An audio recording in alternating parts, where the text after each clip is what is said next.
It's incredibly important for young Americans. Let's take the interest we pay on the debt. When we spend more money than we take in, we have to borrow it, just like a family does.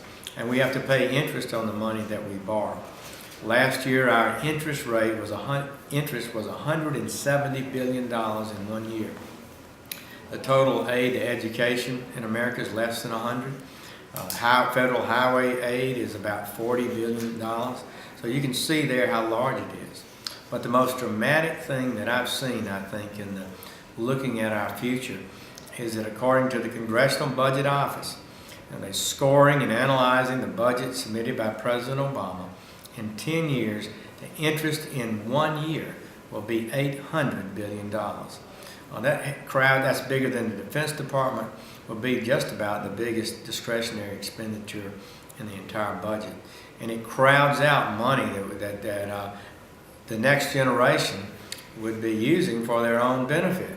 So this day, this time, this Congress reaches into the future, borrows hundreds of billions, really trillions of dollars, and moves that money to make our life a bit easier today, with little regard for the fact that there'll be a permanent interest payment on that, and that would hurt in the future the young people's ability to have a healthy government. So with the debt being so serious and with the serious consequences it has for young Americans, what kind of actions can young Americans expect the Congress or the Senate in particular to take within the next year to address this? I think you've got to get more engaged, because it's your money that's being spent today. It's the young people's money that's going to be spent today. And when you raise Medicare, our health care program for the elderly, and spend that on a new program today, you can be sure your Medicare payment, your Medicare won't be as healthy and as generous as your parents' Medicare was. So I think that young people do need to look at this, particularly this financial mismanagement that's occurring, and really stand up and speak up about it. Now, you mentioned Medicare entitlement programs. You're a senior member on the Budget Committee. And experts testified a couple of weeks ago that entitlement programs take up 40% of the budget. Do you think that that's where we need to start when it comes to reducing the government spending? Well, until recently, these entitlement programs were actually creating a surplus. And it was that surplus that's being spent in the general fund account. But sooner or later, when these entitlements go into default, and they will soon, they will call those loans back. And they have actual debt instruments to the General Treasury, Social Security and Medicare does. And when they become unsound actuarially, they'll start cashing in instead of providing extra money. And so it just increases the public debt of the United States to keep those programs alive. And they can, if they're run effectively, if they're actually evaluated correctly, I think these entitlement programs could be made sound, but we've got to quit doing what we're doing today. Making them sound, does that include reducing benefits or raising the retirement age? All kinds of things that are going to have to be considered. We certainly saw the retirement age raised a number of years ago for Social Security. I think it's 66 now and going up to 67. It was 65 previously. People are working longer, they're more healthy, and they have the ability to work longer. We have less jobs that are so heavily physical as it used to be in the past. So we'll have to wrestle each step of the way how to keep those programs sound.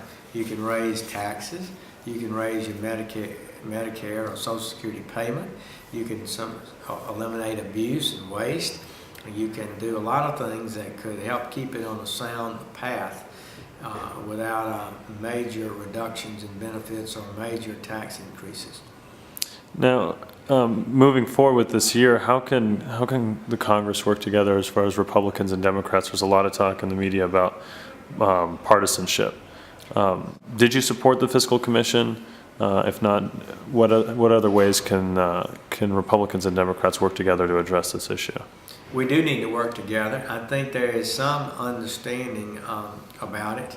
I think a number of Democrats are considering options, such as I offered an amendment that would take President Obama's budget numbers for the next 4 years, what he projected that we should spend over the next 4 years, which was pretty low after very high first 2 years of his presidency. And we would make those part of statutory law and make it require a 2/3 vote to go above what President Obama proposed. 17 Democrats joined with me, and almost all the Republicans, I think, except one. And it fell a few votes short, but we're going to try again. I think that's the kind of bipartisan thing that we can agree on. Take a Democratic president's budget, which is, I don't think it's too high, maybe, and so we'll put that in law. We might spend less. It shows a growth every year, but we could keep it at that level, and it'll be a lot less than what we're likely to spend otherwise, because what we've been doing consistently and are doing right now is going above the budget. Last night, to extend unemployment insurance, we added another $10 billion to the debt. And so you don't want to vote against helping people with their unemployment insurance, but we really had an opportunity to pay for it out of some $400 billion in unspent stimulus money. And there were other ways we could have done it without increasing the debt. But the easy way was simply to do it by adding it to our credit card. And you guys, your generation, will pay it.